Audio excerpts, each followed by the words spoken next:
World. Architecture, construction, and engineering are the sole backbones in our modern society. They are the foundation of our world's buildings. You are now watching a presentation brought to you by Robert Knott, Zoe and Elizabeth for Architecture Technology, EBCC to Spring 2025 with instructor Lundy Delgado, where we dive into the fundamentals of construction in our modern world.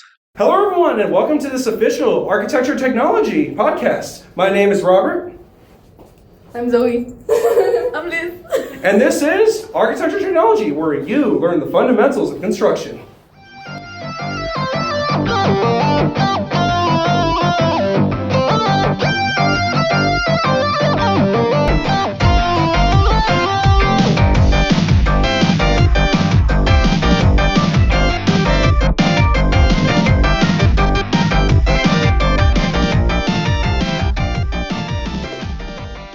Hello, folks, and welcome to this podcast. Wait a minute, where is everybody? Where?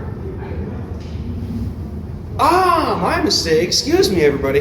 Well, anyways, as I was saying, I just wanted to say personally thank you all for tuning into this podcast. I actually wanted to come in personally and actually introduce myself again before we ended up starting this video.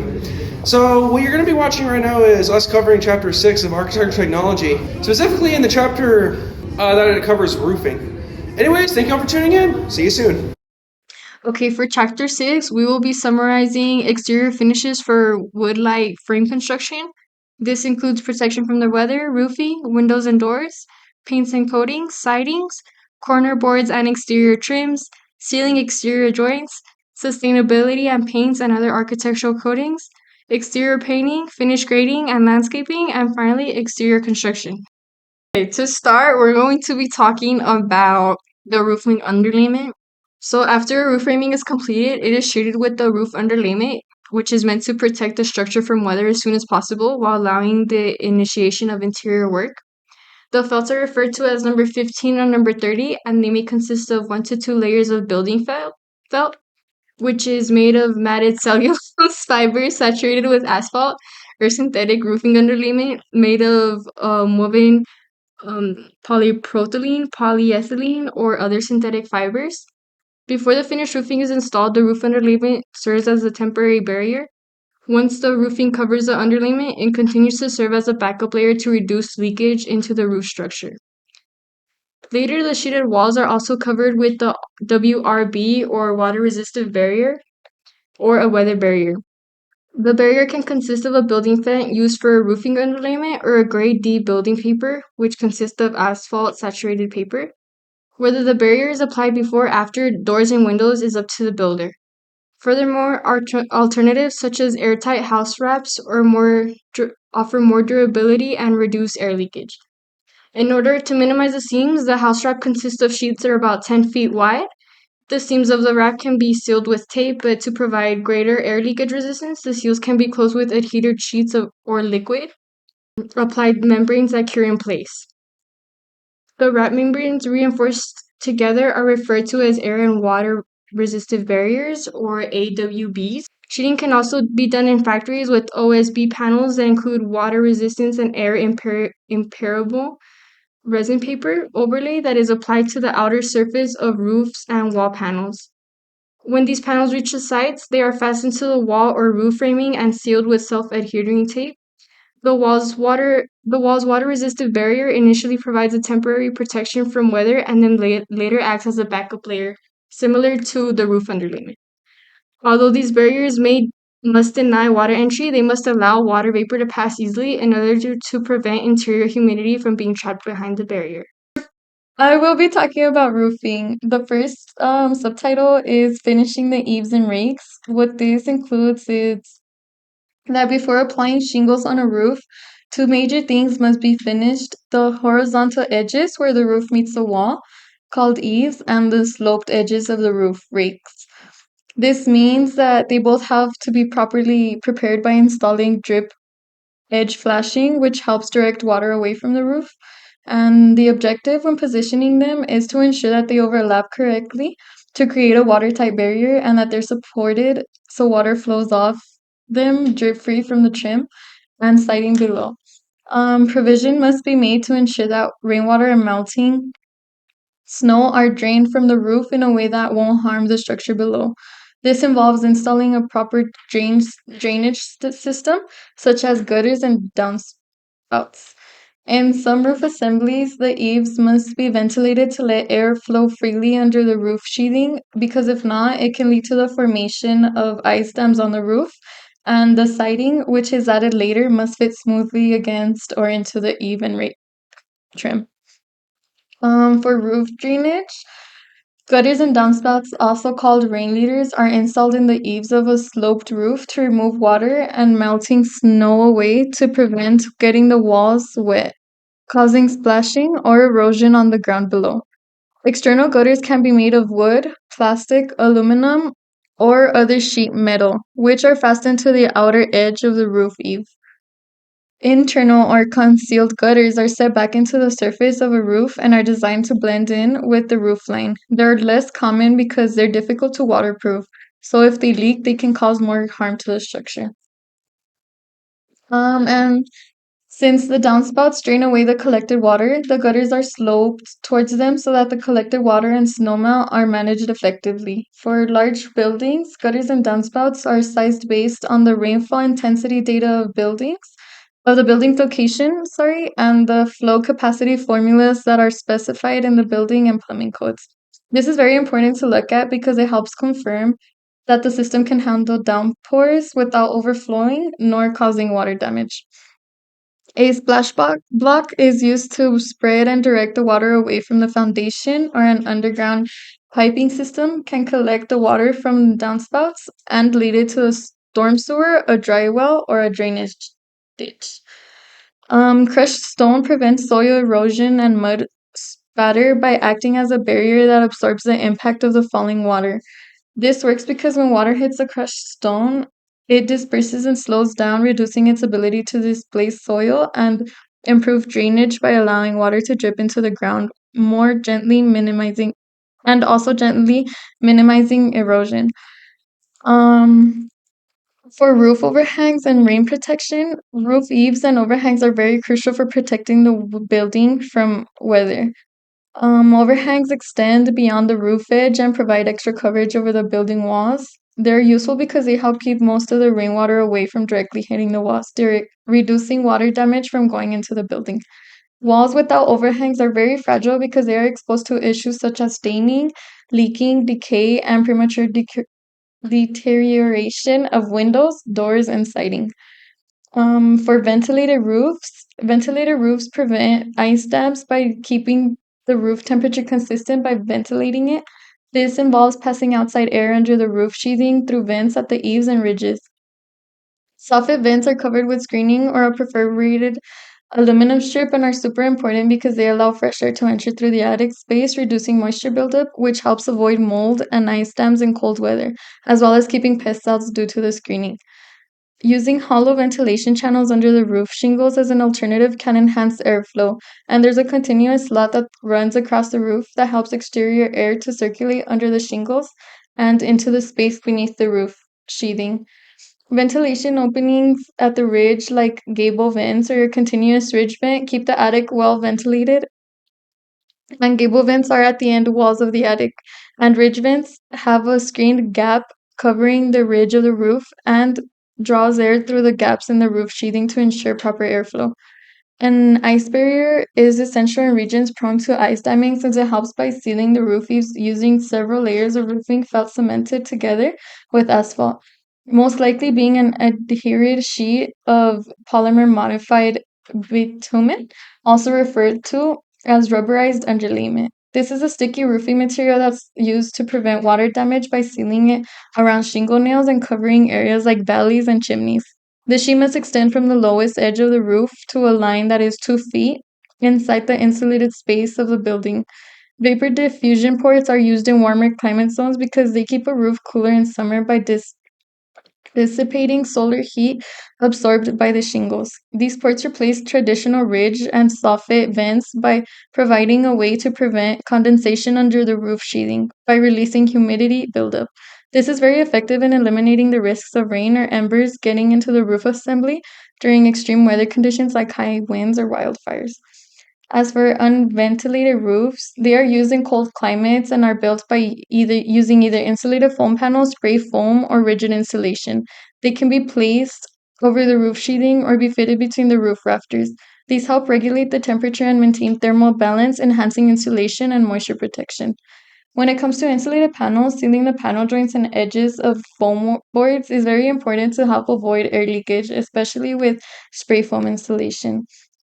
This foam under the sheathing must be low permeability to airflow and low water vapor permeance in cold climates to prevent air and moisture from getting in.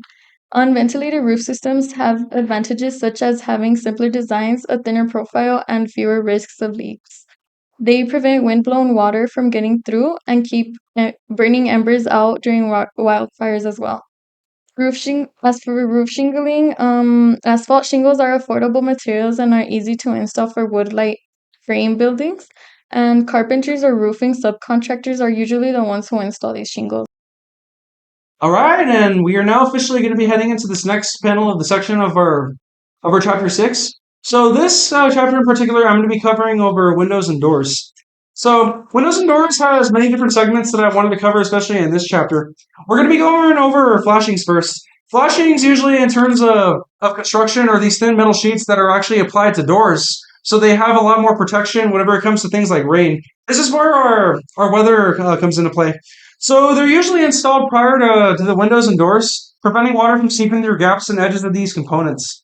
They're also usually made out of corrosion-resistant metals, so plastic, synthetic fabrics, modified butadiene sheets, similar to rubberized underlayment used for ice barriers on roofs or liquid-applied compounds. Choices of materials of this type of door or window frame, severity of exposure to wind and rain, and the detailing of surrounding trim. Most important flashing in a wall opening is the sill flashing or the still pan. Captures water and ensures that it drains back into the exterior. Our next one we're going to be covering is the installation of windows and doors. So nail fins or flank windows are simple to install because they include a continued flange around the perimeter. To fasten in units and place nails are driven perpendicularly through the flange into the sheathing and studs. The flange is also a convenient surface for the application of self-adhering flashings. Most clad aluminum and solid plastic windows are manufactured as nail fin types, and some woods are as well. Finless or fangless windows and most doors fond of nailing flanges. They're fastened through the supporting studs with long nails or screws. The screws and nails are then covered by additional trim or filled with putty and painted over countersunk. So putty, for example, this can include like clay. Residential entrances doors, for example, swing inward or mounted to the interior side. This makes them less vulnerable to the eyes who would remove hinge pins or use a thin blade to push back the latch to gain entrance. In cold climates, interior door mounting prevents snow that may accumulate against the door from preventing the door from opening. During cold months or storm door, or during cold months or a storm door may be mounted on the outside of the same frame for improved thermal performance. So usually these kinds of doors can swing outwards. Usually they include at least one large panel of tempered glass. In the summer, a screen door can replace the storm door. Combination door can perform the role of both interchange screens and storm panels. Okay, so we will be talking about paints and coatings next. They are used to protect and beautify the surfaces of buildings. The coating job begins with the surface preparation to make the surface or substrate ready to receive the coating. The substrate must be clean, dry, smooth, and sound to receive coating.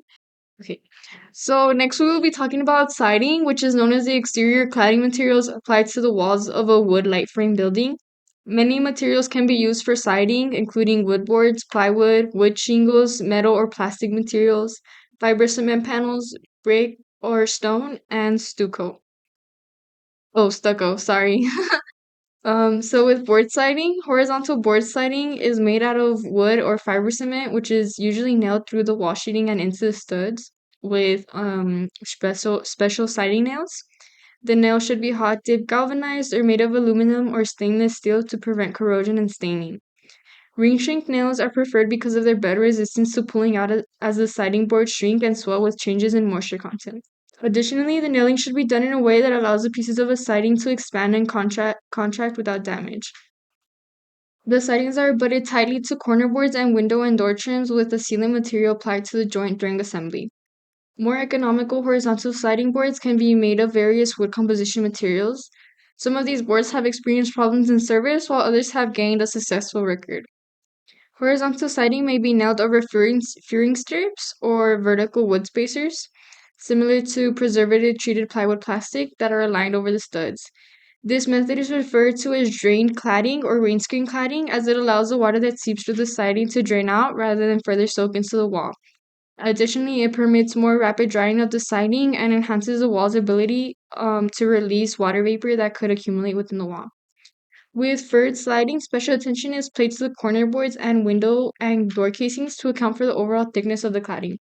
Thin drainage mat materials or dimple crinkled water-resistive barrier membranes can be fit between the siding and the water-resistive barrier to provide improvement in the drainage.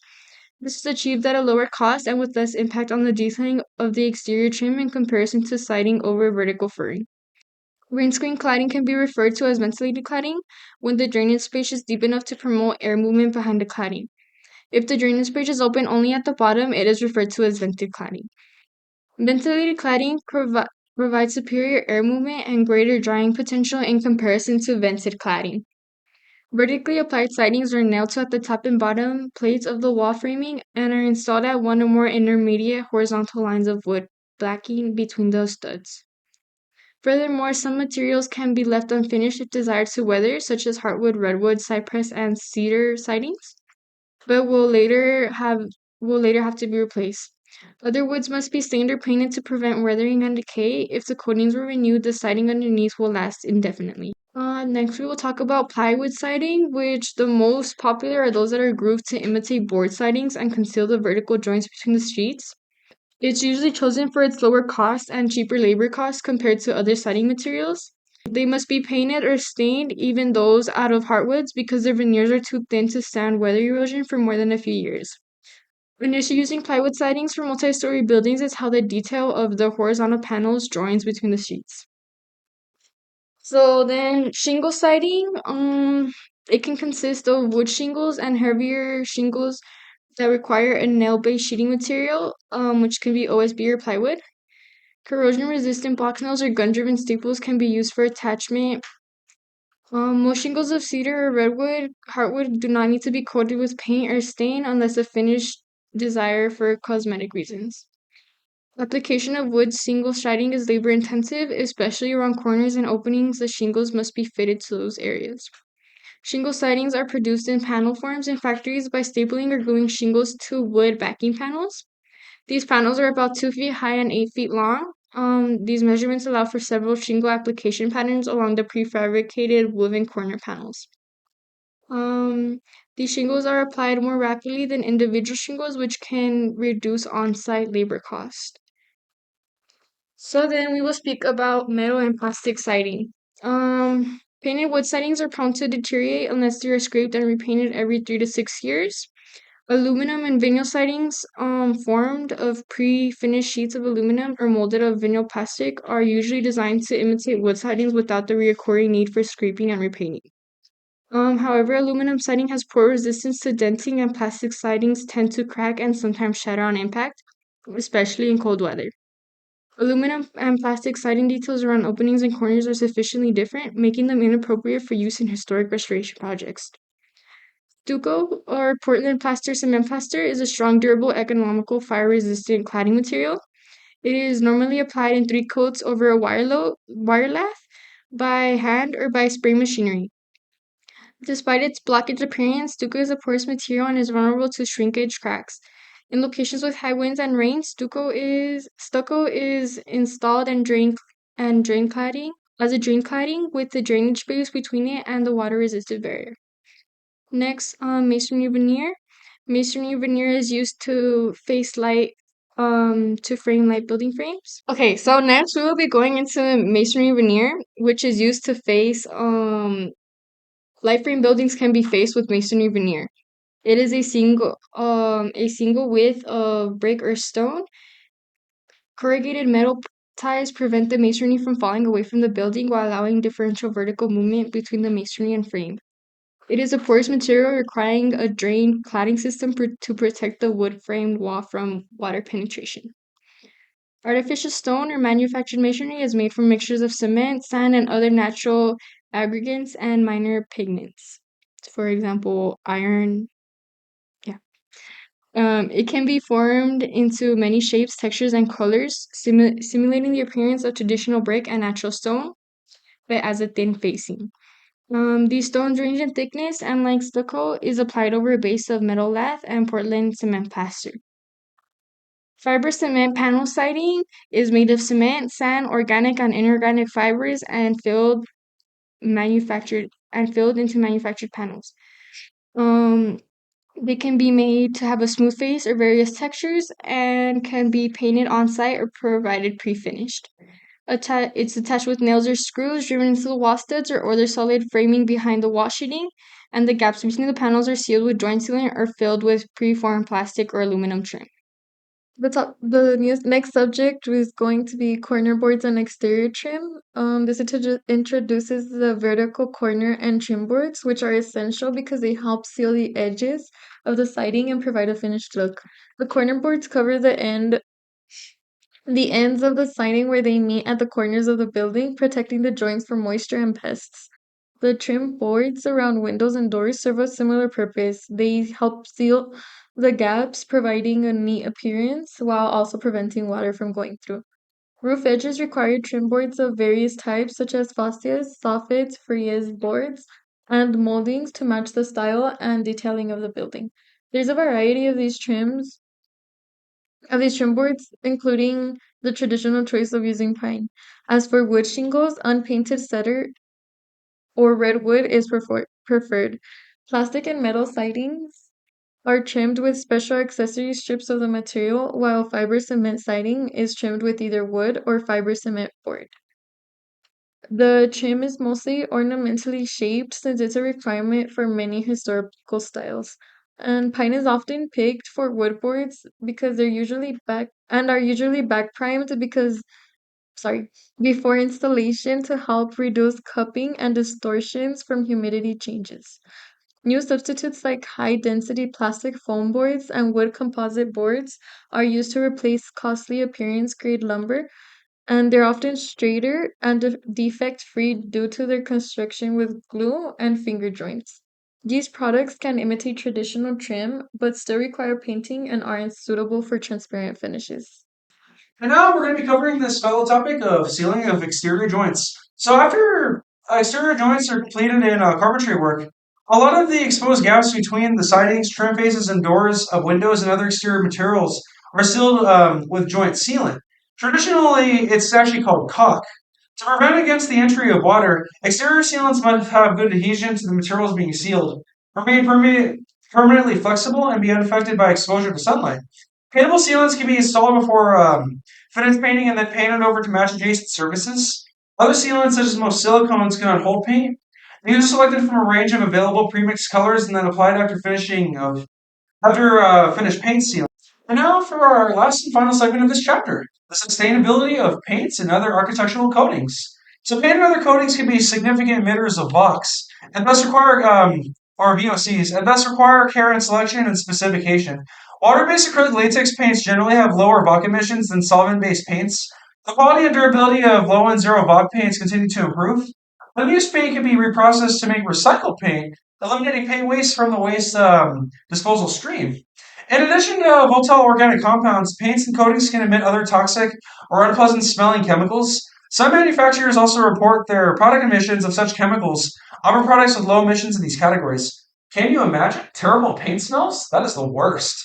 Paints can wear quickly and require frequent recoating may increase VOC emissions over the full life of faculty in comparison to others with higher emissions that are more durable and require less frequent recoating. Exterior painting? Oh, you did? Sorry. For exterior painting, sorry, you're right.